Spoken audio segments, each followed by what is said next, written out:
नमस्कार, आप देख रहे हैं पहाड़ प्रभात। मैं हूं जीवन राज।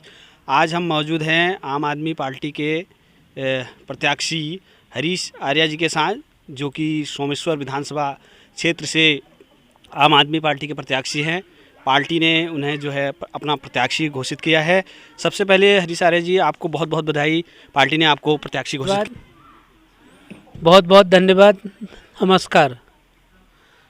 सर, आपने जो है आम आदमी पार्टी जो है 17 सीटों पर उत्तराखंड में अपने प्रत्याशी उतार रही है। 24 सीटों पर प्रत्याशी घोषित हो चुके हैं।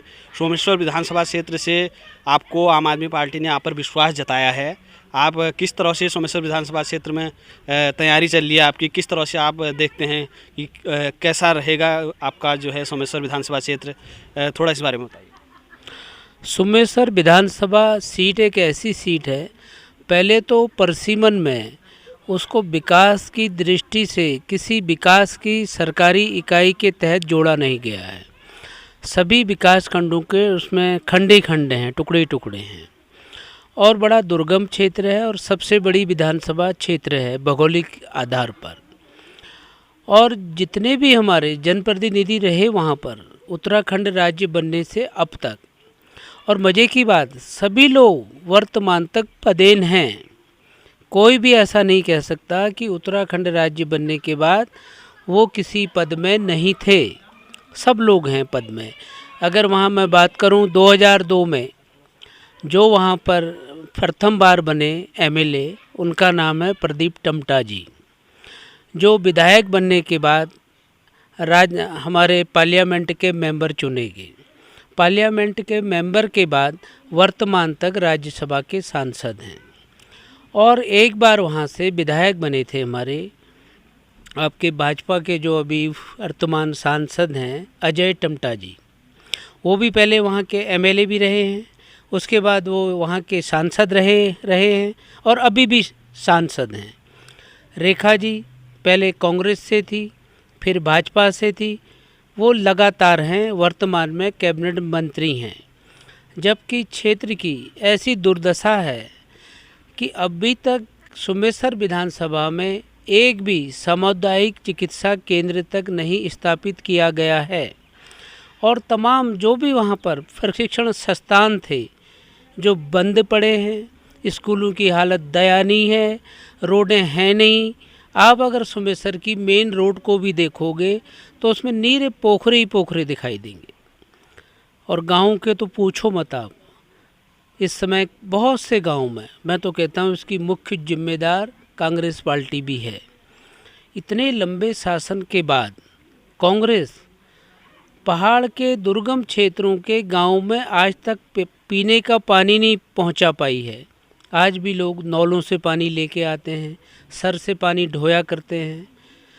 बहुत समस्याएं हैं। आम आदमी पार्टी पहली बार उत्तराखंड में चुनाव लड़ रही है कि उत्तराखंड के जितने भी हमारे दिल्ली प्रवासी हैं, उन्होंने जब देखा दिल्ली में जब एक सरकार आम आदमी के लिए बहुत अच्छा काम कर रही है, तो उन्होंने कल्पना करी कि ऐसी सरकार उत्तराखंड में क्यों नहीं है। उत्तराखंड में भी हमको अच्छे स्कूल चाहिए, अस्पताल चाहिए, रोजगार चाहिए, तमाम सुख सुविधा चाहिए।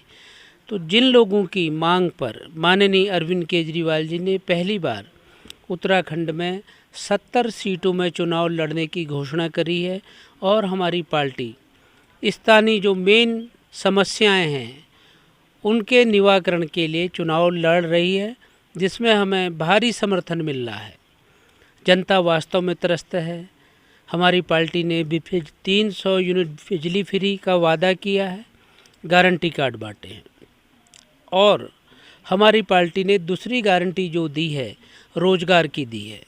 उत्तराखंड राज्य बनने के बाद कम से कम 1.25 लाख जो सरकारी पद थे जो रिक्त पड़े हुए, जिस पे हमारी पार्टी ने देखा, और हमारी पार्टी ने रोजगार को महत्व देते हुए कहा कि हमारी पार्टी 6 माह में, हमारी राज्य में सरकार बनते ही 6 माह में 1 लाख सरकारी पदों में नियुक्तियां करेगी, और अगर 6 माह तक नियुक्ति करने तक प्रत्येक परिवार के 18 से 40 वर्ष के बीच के जो भी हैं युवक या युवती, शिक्षित बेरोजगार, उनको नौकरी देने तक हम बेरोजगारी भत्ता देंगे 5,000 रुपया महीना।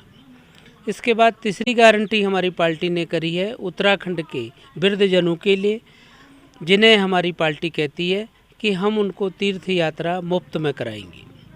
और चौथी गारंटी जो है बहुत महत्वपूर्ण है उत्तराखंड के लिए, क्योंकि उत्तराखंड राज्य, भले ही आज कोई पार्टी कहे कि हमारी पार्टी केंद्र में थी तब राज्य बना, जबकि ये राज्य किसी के मांगने से नहीं मिला है, बल्कि प्राणों की आहुति में मिला राज्य है। इस राज्य में अधिकांश महिलाओं ने अपनी प्राणों की आहुतियाँ दी है। उसी के दृष्टिगत और पहाड़ के जो कठिन परिश्रम को देखते हुए माननीय अरविंद केजरीवाल जी ने महिलाओं के लिए, महिला सशक्तिकरण के लिए घोषणा की है, गारंटी दी है कि हम प्रत्येक 18 वर्ष से ऊपर की महिला को हम 1,000 रुपया महीना महिला सशक्तिकरण की पेंशन देंगे, जिसको लेकर महिलाओं में भी भारी उत्साह है। अगर आम आदमी पार्टी यहाँ पर जीतेगी तो जो समस्याएं आज़ादी से आज तक किसी भी राजनीतिक दल ने ख्याल नहीं करा, गौर नहीं करा, समाधान नहीं करा, उन सपनों को आम आदमी पार्टी साकार करेगी। आप जो है सोमेश्वर से आप को प्रत्याशी बनाया गया है आम आदमी पार्टी का, और तो सोमेश्वर में लंबे समय से प्लान हो रहा है, प्लान को ले आपने गांव-गांव भ्रमण किया। इस दौरान आपने क्या क्या देखा कि सोमेश्वर में लगातार गांव खाली हो रहे हैं, सरकार ने कितना काम किया पिछले 21 सालों से उत्तराखंड में, मतलब सोमेश्वर की क्या हालत है? साल मालूम पड़ता है कि यहाँ सरकारी व्यवस्था थी या नहीं थी। स्कूलों के ये हालात हैं, कई स्कूल के भवन बनके जिनमें दरवाजे तक फिट नहीं करे गए, मेजरमेंट होके उनका पूरा पेमेंट भी हो गया, और उस भवन में आज तक बच्चों ने पढ़ाई नहीं करी, वो बाहर आंगन में बैठ के पढ़ाई किया करते हैं।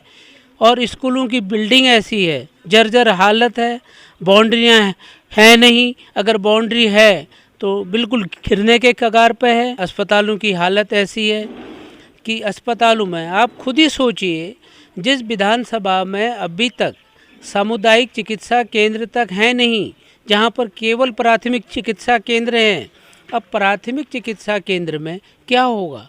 एक्सरे मशीन नहीं होगी, अल्ट्रासाउंड नहीं होगा, कोई सर्जन होगा नहीं, चाइल्ड स्पेशलिस्ट होगा नहीं, गायनी का कोई नहीं होगा।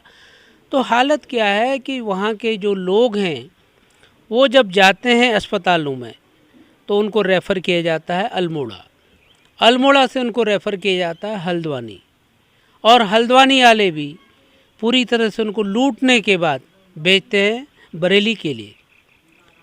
वो सब भाग्यशाली लोग हैं जो बरेली तक लूटने के बाद जिंदा वापस जाते हैं। ये वहाँ की हालत है।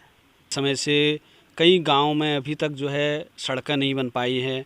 आपने भी पैदल भ्रमण किया, क्या देखा, किस तरह से मतलब गांव तक संपर्क हुआ, बिजली पानी क्या सुविधाएं हैं, थोड़ा सा इस पर। विकास कार्यों की अगर मैं बात कहूँ तो मेन जो हमारा सुमेसर से जो मुख्य मार्ग जाता है वो कौसानी के लिए जाता है, और कौसानी अपने आप में एक पर्यटक स्थल है जो दुनिया जानती है। जब उस पर्यटक स्थल का जो मुख्य मार्ग है उसकी अगर हालत देखोगे, जगह जगह टूटा पड़ा है। अभी हाल में जो आपदा आई थी 18-19 की तारीख को, उस आपदा का मलबा अभी तक सड़कों से हटाया नहीं गया है, और जहां रोडें टूटी हैं उनको ठीक नहीं करा गया है, गड्ढों में पानी है। जब मुख्य मार्ग के ये हाल हैं तो गांव के अंदर के जो मार्ग हैं वो मेरे ख्याल से आज से कोई 15 साल पहले, कोई 20 साल पहले कच्चे मार्ग जो काटे गए हैं, आज उन मार्गों में गाड़ी तो छोड़िए, पैदल चलने की हालत के तक नहीं रहे हैं। यानी कि पूरी तरह से भ्रष्टाचार की चपेट में है। सुमेसर में जनता के पैसे को विकास के नाम से जो भी नेता बने, नेताओं ने और कर्मचारियों ने भ्रष्टाचार किया, खाया, और जनता के पैसे की बर्बादी की है पूरी तरह से। सोमेश्वर के युवाओं को आप क्या संदेश देना चाहते हैं? युवा पीढ़ी लगातार जो है पलायन भी कर रही है, खेलों के प्रति भी जागरूक है, लेकिन युवा आगे नहीं बढ़ पा रहा है, तो उनको लेकर आपका क्या कहना है? भाजपा और कांग्रेस, वैसे तो इन दोनों पार्टी का नया नाम हो गया है भांगरेस, गठबंधन है दोनों के अंदर। तो इन दोनों सरकारों ने जो युवाओं के लिए है, सबसे पहली चीज़ से उन्होंने पढ़ाई प्राप्त की है, उसके बाद रोज़गार है नहीं उनके पास। और अब बात आती है कि खेल में, पहाड़ में प्रतिभाओं की कमी नहीं है, अनेक प्रकार की प्रतिभाएं हैं युवकों के अंदर। वो गाना भी बहुत अच्छा जानते हैं, डांस भी बहुत अच्छा जानते हैं, खेल में भी उनकी रुचि है। लेकिन आप कहीं जाइए सुमेसर में, किसी से मालूम कीजिए क्या क्रिकेट का गेम किसी ने डिस्ट्रिक्ट लेवल में खेला है, तो कहते हैं जी हमें मालूम ही नहीं है। राज्य की तो बात ही छोड़िए आप, सरकारों ने कोई प्रबंध नहीं किया है। यहाँ तक कि खिलाड़ियों के लिए अगर मैं बात करूँ, युवाओं के लिए, तो ग्राम पंचायत में युवक मंगल दल होता है, जिसको हमारे खेल विभाग के द्वारा खेल के सामग्री के लिए युवा कल्याण के द्वारा पैसा मिलता है। अभी हाल में कई पंचायतों में 14-14 हज़ार रुपये दिए गए। सुमेसर विधानसभा के कई ग्राम पंचायतों में युवक मंगल दल बने ही नहीं है, महिला मंगल दल बने ही नहीं हैं, तो पैसा कैसे आता, कैसे लोग आगे जाते? बहुत बड़ी चुनौती है सुमेसर विधानसभा में। अगर जनता ने मुझ पर भरोसा किया, अगर मुझे वहाँ पर जिम्मेदारी सौंपी, तो उसको एक आदर्श विधानसभा के रूप में लाने के लिए मुझे दिन रात मेहनत करनी होगी और प्रत्येक पंचायत को सक्षम बनाना होगा, ताकि जो पंचायत में जो विकास राशि आती है उसका 100% यूटिलाइज हो, गांव से विकास चालू हो। इसके लिए मैं भरपूर कोशिश करूंगा। धन्यवाद। ये थे हमारे साथ सोमेश्वर विधानसभा क्षेत्र से आम आदमी पार्टी के प्रत्याशी हरीश आर्या जी। उत्तराखंड की ताज़ा खबरों के लिए हमारे चैनल को सब्सक्राइब करें और बेल आइकन भी दबाएं।